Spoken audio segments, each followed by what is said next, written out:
Veterans Day 2020 is another day where we've had to change our plans this year. We aren't able to meet all in one place, but we must also never forget.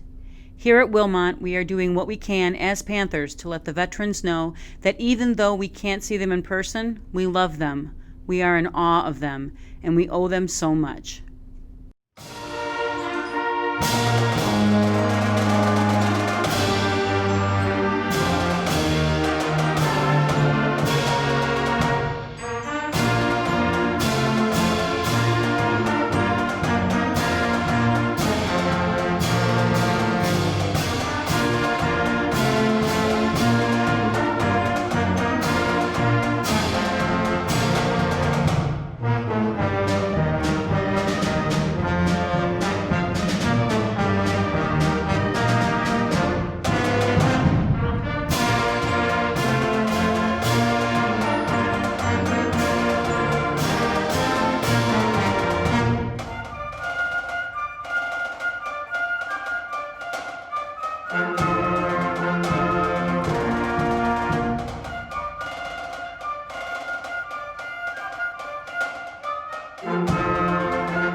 Burl Roy Swenson was born August 23, 1921, in Camp Lake, Wisconsin. On September 15th of 2012, Dale Swenson escorted his father to the Stars and Stripes Honor Flight in Washington, D.C.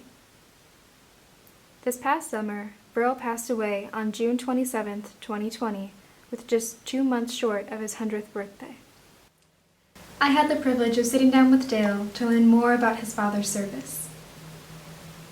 I am not a veteran, and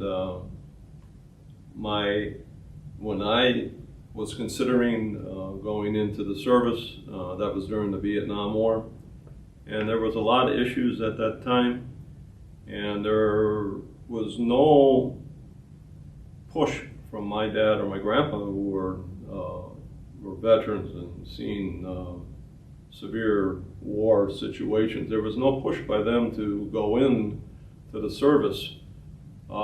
So what I would say to people in high school now, talk it over with your parents. There are two sides of the story. Your side, you need to be highly motivated if you're going to go in. I think your school does a great job of supporting veterans, and your program is superb in trying to honor the servicemen, all branches. And so I think that has stood out, and that's kind of why I was offered to do the interview.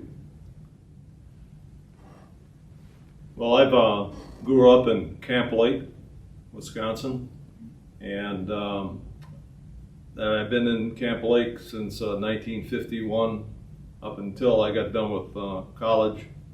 And my dad has been in Camp Lake since 1921. And he was born in Camp Lake. He went to grade school in Camp Lake. There used to be a grade school over by the airport in Camp Lake. He also went to Wilmot High School. He graduated in 1939. He went to vocational school in Kenosha, and then in 1940 he started working at Sullivan Becker in Kenosha. My ma's from Milwaukee, and they got married. They met dancing at the Eagles Ballroom, which is now the Rave. They met while they were dancing and got married in 1949.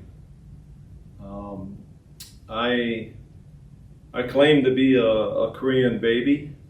I was born when my dad was in the Korean War on a minesweeper, and we'll probably talk more about my dad's military history. But my dad never saw me until 9 months after I was born. He enlisted in about 1941. He enlisted into the U.S. Navy. When he got in San Francisco, he loaded up with ducks, troops, landing equipment, and went to Pearl Harbor. And then he dropped the equipment off there. This was about 2 years after Pearl Harbor. But there was still damage that he saw when he came through Pearl Harbor. Then he went to, started going to the various islands in the Pacific. Probably all total about 12 different types of islands. Guam, Guadalcanal, and then as he went back and forth to San Francisco, going back to Pearl Harbor, he ended up supplying Saipan, and that was a big adventure where I think it was April 1st in 1944. He was loading up and ready to go to Okinawa. How long was he home, between World War II and the Korean War? He was home, I think he was discharged in 1946. Okay.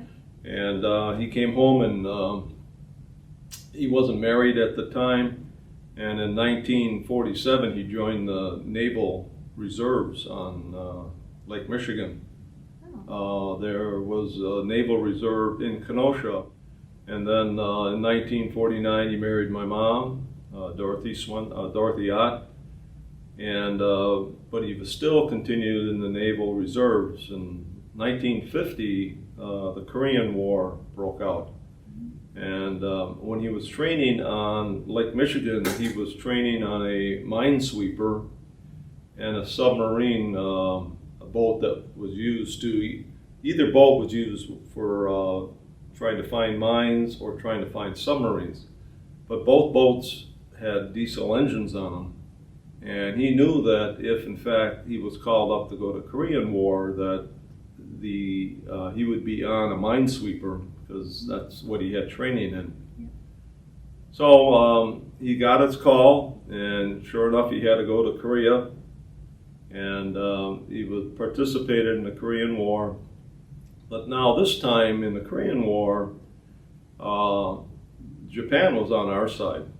So somewhere around Sasebo, Japan, that's where he got on the Osprey number 28.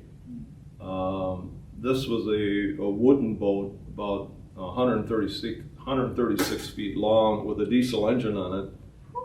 And so he was in the engine room. He was always like a first in charge. He was in charge of the engine room. And right away, he was assigned to his first campaign. Probably within a couple of days he got on the boat. So they were ended up going to Hwasan, Korea. That's above the 38th parallel. And there were numerous minefields that they had to get rid of before the main fleet came into the harbors. It impacted my ma to a point where she didn't want to have any more children. And so I'm an only child because of the minesweeper children. And because it was kind of a lonely experience for her having me. They weren't very rich, and so she ended up having to live with her mom. Well, there's some service people that don't like to talk about their experiences when they were at war. My dad was not that way. He always talked about the war. He always showed me all the photos, all the pictures, where he was at. And so that was a lasting memory. What does the American flag mean to you? What does the well,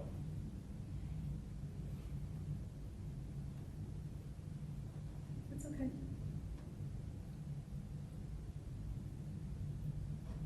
excuse me. It's okay. Take your time. Thinking of my dad.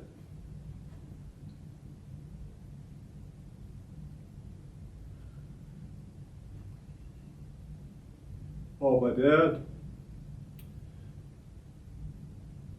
joined the American Legion, and he provided poppy services and 21 gun salutes to numerous veterans, and the flag became very important to me and my family. That is the one reason that after my dad's death, I've decided to donate money to the American Legion. And they were in need of a flagpole, so I donated enough money for them to buy a 30-foot flagpole and an American flag and a POW flag. And I've also donated, I'm also providing a plaque that lists my dad's services and my grandpa's services, who was in World War I. So the flag means a lot. Thank you.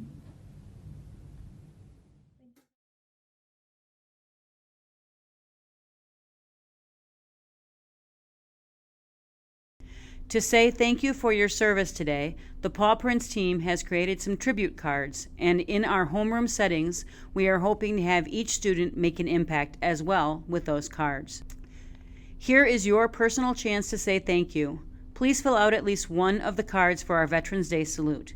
These cards will be sent forward to the Regional Honor Flight and/or other veterans organizations and distributed accordingly. Besides the phrases already on the cards, any additional words you write will be seen.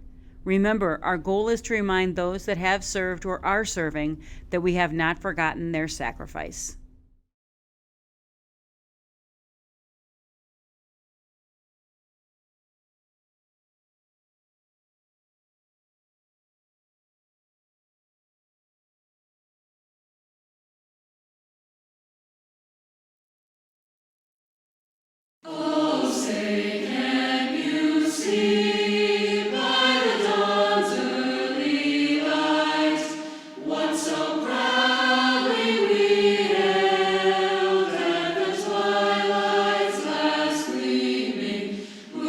Stripes